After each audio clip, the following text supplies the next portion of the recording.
last in your trap.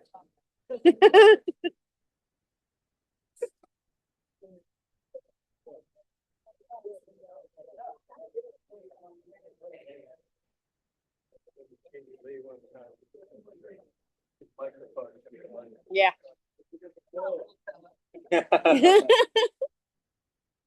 Okay. I just want a quick follow-up on what Dave just said. I just wanted to give a shout out to a young fisheries biologist that the Bureau brought in to whitewash the dam, and he went feral. And for many, many years, working for the Bureau, but mostly in spite of the Bureau, is really the reason GCPS, GCEIS, and most of the rest of that happened. Thanks, Dave.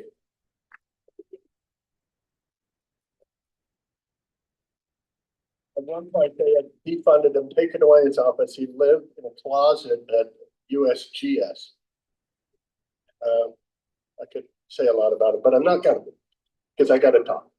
So this is a very unfunny story, but actually it's a funny story about a very unfunny guy. I kind of dedicated to David Lavender, who I took down the river for 18 days in 1984 when he was writing this book. And every night he sat around and told us another story about river history. And I was like an abalone on that guy. And he became a dear friend and a mentor in my later career. But what he had to say about Clyde Eddy was perhaps the most humorless man to ever run the Colorado. And I never forgot that. Oh no, hit the play.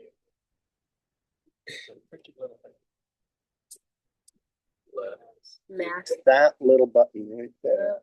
Right there, okay. Point. There we go. Yeah. Too close to my fat zone.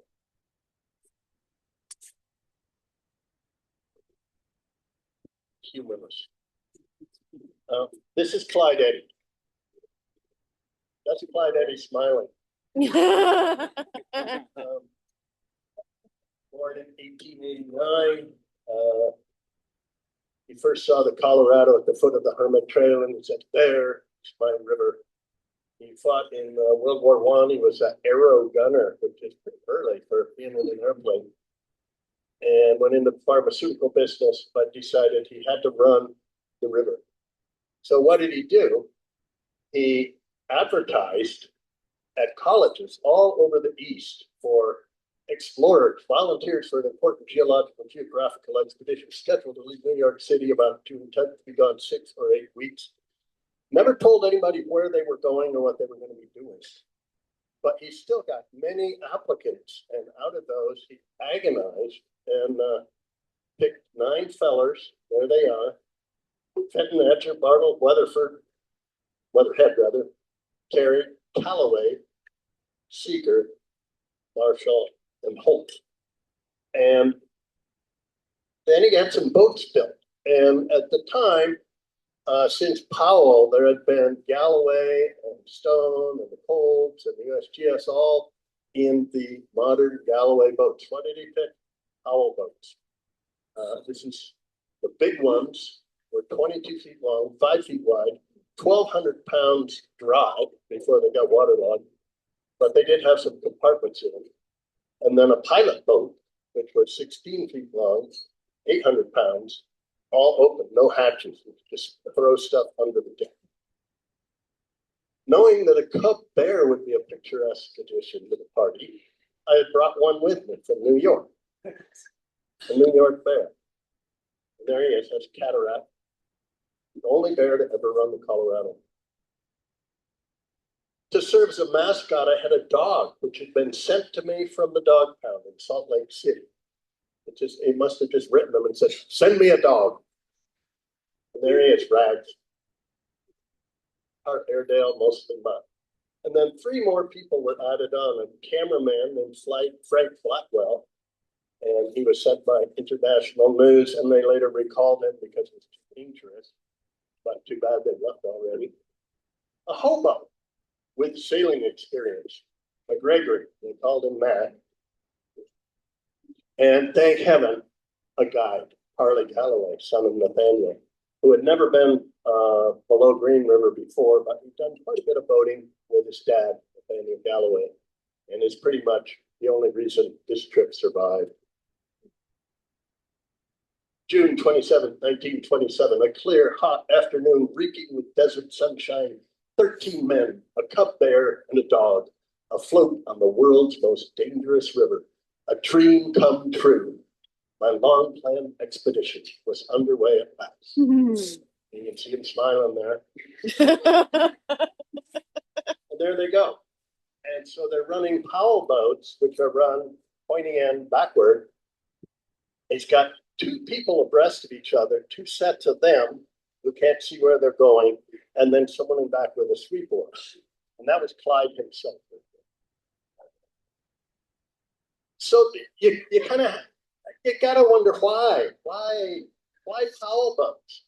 And the reason is this guy, Fred Dellenbaugh, who had written a few books, and Clyde Eddy just worshipped Dellenbaugh. Dellenbaugh swore, in spite of all these Galloway trips that have been through, the Powell boat was the best.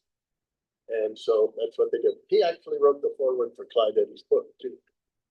Why the high water season? Who knows? It's a bad idea. College kids, Clyde had fought the war, World War I, and he said the college kids were the best. They rose to the occasion, and they're young and malleable. That's why most of our military are young, clueless 20-year-olds. Why a bear? Good question. Why a dog? Good question. Why a hobo? Another good question. Why Harley Galloway? That was his one great idea. Get a guide who knows what they're doing. Why a cameraman? That answers a bunch of the questions. He actually wanted to make a feature-length film. He thought the bear would be picturesque, and you've got to have a mascot. Off they went. Why doesn't he ever smile? That's another good question. So here we go. We've already gotten rid of the sweep oar, but you've got four guys all trying to coordinate, and when they get to rapids, they actually turn around and row upstream. And those of you who row know that the whole thing is to be able to pivot quickly and instinctively. Try that with four guys who've never rowed before. The river hit 110,000 at least buried while they were up in Cataract. Almost half of that was coming out of the San Juan. But they had 40 to 60,000 through Cataract Canyon, and that's pretty spicy. Seeger, water continues to rise and the morale to sink. Clyde Eddy writes, I was thoroughly aware of the danger of sudden floods on the Colorado and viewed them with some misgiving. The sullen, muddy current as it swept through the narrow, high-walled canyons, and decided that in the circumstances, I could do nothing better for the morale of the expedition than to shave. You gotta love this guy. 4:30 a.m. There's Clyde, blowing his whistle, waking everybody up. Out of the hammock, let's go every goddamn morning. That's also for the morale of the expedition. Bob Bartle, one of the college kids, says, never before have I been on such a slipshod camping trip. I don't understand how one man could assume such responsibility with so little knowledge of what he would do. And this is down in Cataract, probably down in the area of the big drops. Damn it. Crashed into the rocks. The Dellenbaugh, the short boat, they punched a pretty good hole in it. And they did that several times and had to do a lot of repair work. There's Clyde staring at Big Drop 3 going, damn it. And portaging the 1,200-pound boat around Big Drop 3. And God, that's got to be a lot of work. This is Dark Canyon Rapid. This is a side channel on the left side of the river, and they're lining them down to do this side channel. There's Cataract raising hell. There's a lot of quotes from the boys about Cataract charging into the kitchen, knocking everything over, running off with the rotten meat and so forth. And this is Lee's Ferry. A lot of people don't really know where Lee's Ferry was. It's way up around the corner. And that's where the ferry was. And, we think Lee's Ferry is down here, but it's actually way up here. Yeah, got the Dellenbaugh out there doing some work on it, and the Powell and the Coronado over here. Well, Felton and Marshall had bad sunburn. They abandoned the expedition, and Blackwell, the cameraman, was recalled because of extreme danger. And this caused Clyde a lot of heartbreak because he wanted to make his feature-length movie. Well, Holt and Bartle went AWOL during their layover and ended up way out towards the North Rim at a place called the VT Ranch and run into this guy, Oscar Jaeger. And he had a camera, a movie camera, and some film, and they lured him in to becoming their cameraman. So off they go. And they reshuffled the crew because they were down a few people, and Clyde ended up just being Harley Galloway's passenger. And there's Harley and Clyde. They got all the way to Paria Beach, and McGregor, the hobo, said, "Run ashore, I quit, I'm leaving," and abandoned the trip. Marston says he had a Navajo girlfriend, but I've never found any other evidence of that. And he's out of there. And so Oscar Jaeger ends up taking his place. So now we have Harley and Clyde in the open boat and 2 teams of 4. Well, they get to Soap Creek and they've read that it's unrunnable, so they spent all day portaging it, and then went down and ran the next rapid.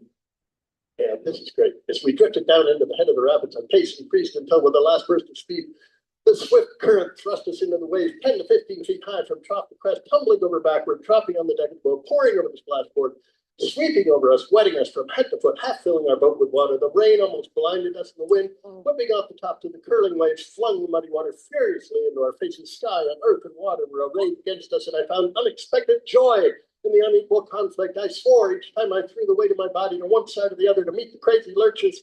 I bet Harley was going, "Sit down!"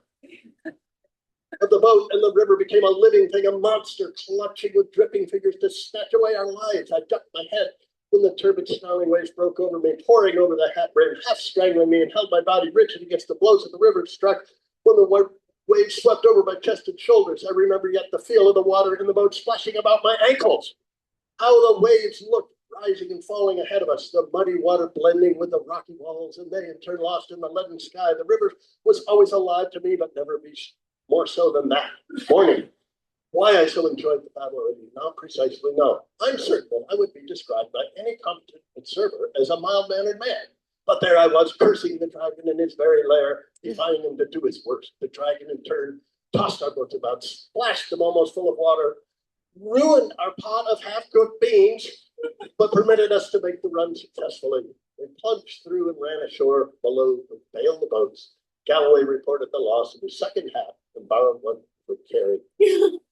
Months later, he realizes they had actually ported Badger. That was the first successful run of Soap Creek. Although Ellsworth Cole beat him to it, except he fell out of his boat and got back in 1911. I'd call that a success. Anyhow, kind of hyperbole. And off they go, life jackets securely stowed into the rapids backwards. This is Parley and Clyde out in Hants Rapids. Oh. And they got below Sockdolliger and everything was just fine. And Parley was rolling a cigarette when the Dellenbaugh was rolled over upside down. And they had to drag it ashore. This is Clyde almost smiling. Yeah. But it's more of an embarrassed smile. It's like, just slipped in flat water. They get to Phantom Ranch, hike out, and their big supply of film doesn't come. So they're very short on movie film. And Clyde gets a letter from his father. When are you going to grow up? No. On we go. This is Parley with a couple people in the boat, and I think the dog in the back, and maybe that's the bear. And Parley could actually kind of hold the boat, but when the teams of 4 went out, they were just wildly out of control, and almost every description of every rapid there, wildly out of control. It's a good thing they had pretty high water. Yeah. There's cataract, and I think that's Carrie. They got to Dubendorf and were lining and piled the towel into a rock. Spent 4 days trying to get the thing loose. It's a 22-foot boat. Again, the life jacket's securely stowed. And going back and forth, trying to get stuff out of the boat. There's some footage of them crying, yanking, clambering about. Finally took an axe to it and busted out, got the rest of it, and said, screw it, we're out of here. So now they're a bit overcrowded from there on down. This is portaging Lava Falls. Again, the boat was 1,200 pounds. It's probably up to at least 13 now, being waterlogged. And a lot of work. A couple of shots for you. Oh no, this is a quote. Separation. We ran in properly enough, but almost instantly lost control of the boat. Current caught it and threw it around broadside of the waves, bow first, stern first, every which way. The Dellen ball looked crazily, and I liked it. Here was something that I could fight against, and throwing my body first to one side, then the other, turned the boat. I snapped my teeth together and cursed the river as it tossed the boat. I swore at every ugly wave that rose before us to bar our way or tip us out, its muddy water tumbling over backward into the boat. I enjoyed the battle while it lasted. And they survived. This is toward the end of the trip. You can see there's Cataract there, Rag, Clyde looking glum as usual. But this is out in the Mojave, August 7th. We were up again at 5 in the morning on August 7th. The bear, after a night in the wind and rain, looked so bedraggled that I held him in my arms and petted him. And he was so wet and miserable that it permitted me to do it without protest, an unusual thing. And then later that day, I returned to my boat for my last night on the river. The little bear had long since resigned himself to going to sleep without his supper and was curled up on the afterdeck of the Dellen box.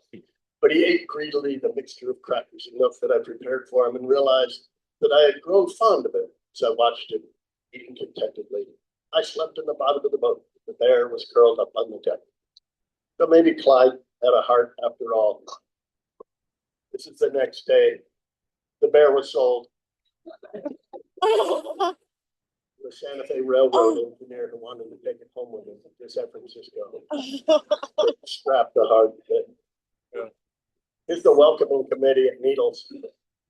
Clyde was hoping for the whole town to come out, but just a couple of local indigenous folks washing the clothes. And ends his book with, and so goodbye to all of you who started with me 6 weeks ago. So gaily from Green River, Galloway and Adger, Bartle and Carey, Hope and Callaway, Cedar and Weatherhead. I am glad I could share my dream with you. And, no mention of Rags or Cataract or Oscar Jager, the cameraman. In fact, in the book, he criticizes Jager quite severely for not taking enough movie film, even though they didn't have any. Adger writes about Galloway. If it had not been for him, we would all be in hell now.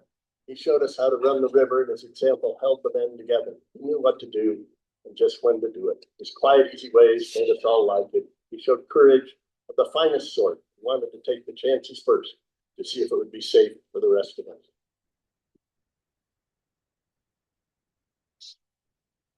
Here's a letter from Seeger to Jager over that next winter. I just received this note from Eddy and thought you would like to see the things he has to say about you. More and more his real character is showing, and I'm thankful that we know him for what he is. Ooh. I expect that when the Chicago Daily News prints my stuff, that he will blow up and send a carbon copy letter to all the rest of the fellows denouncing him and putting us, or denouncing me, putting us in the same par. Mm. Not a lot of love lost here. Well, Clyde gets his book out in 1929, Down the World's Most Dangerous River.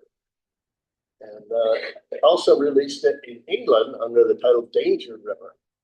And what's interesting is on the title page of Danger River, The subtitle is Being an Account of the Only Successful Attempt to Navigate the Rapids of the World's Most Dangerous River.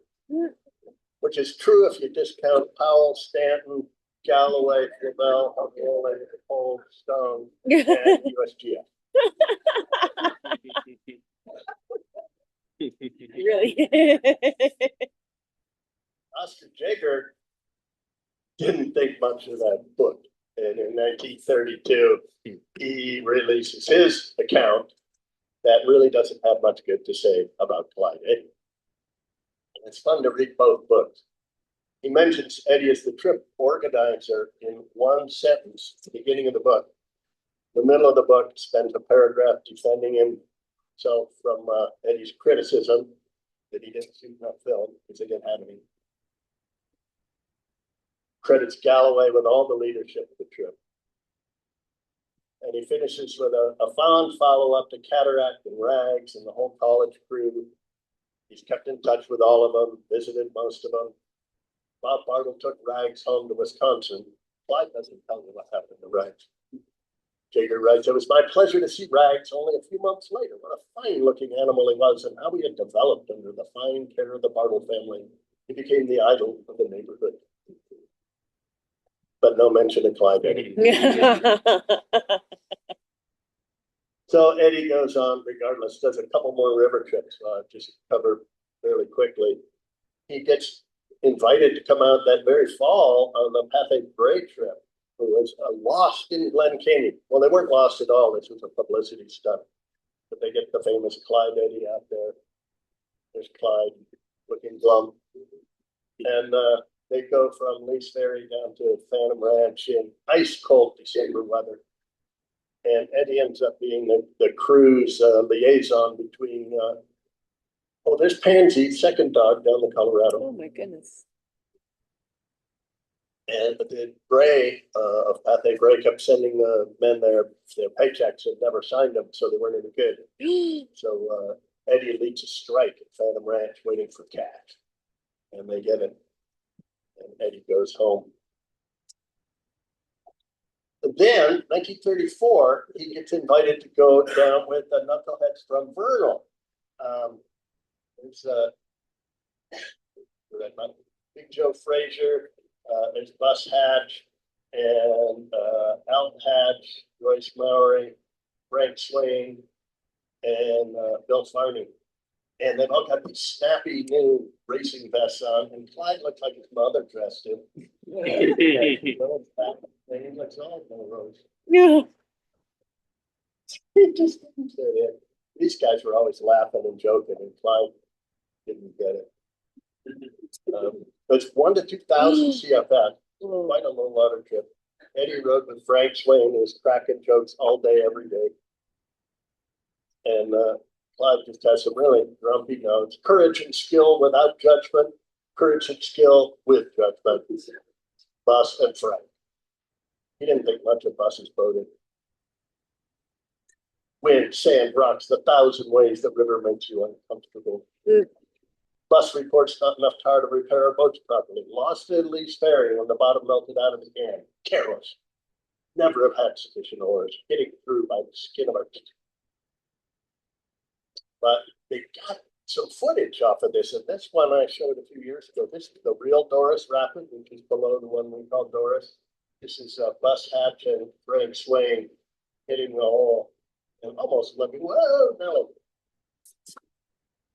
This is a little bastard in low water. If you ever get a chance to see it at about 1 to 2,000, it is horrendous.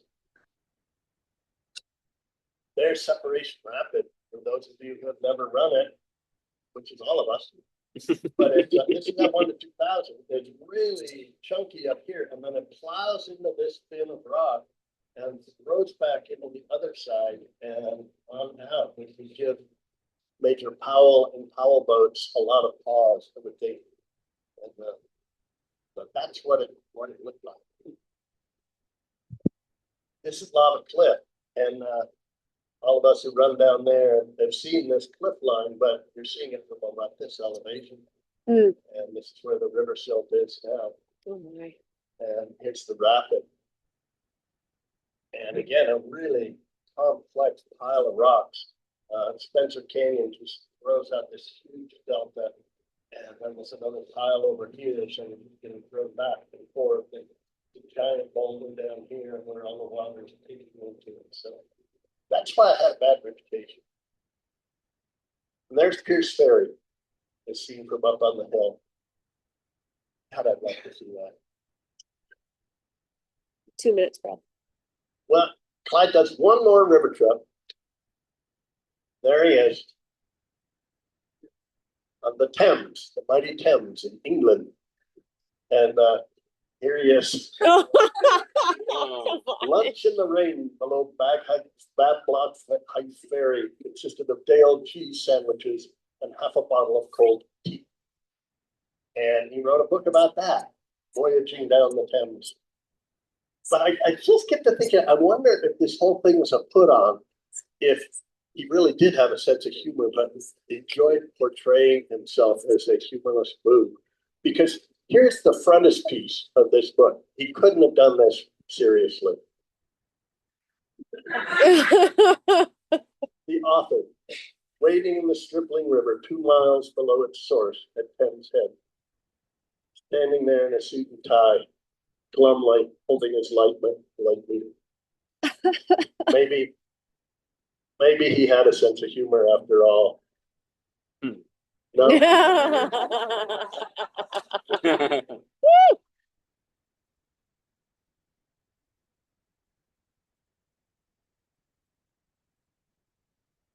That's all I got.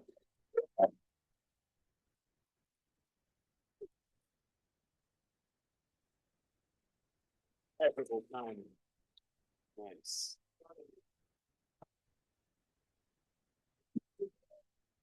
There it is. You're gonna be cool. Thanks, Brad. That was really fun. Per usual. So something I was gonna mention, you guys. This kind of a neat thing that we get to do as the board at GCRG. And, you know, our organizations, we get to have a meeting every year with the superintendent and some of his staff or other folks from the park. But it's a really unique and cool opportunity that we get to have to talk directly to the soup and, you know, them to talk to us too. But we have a great dialogue.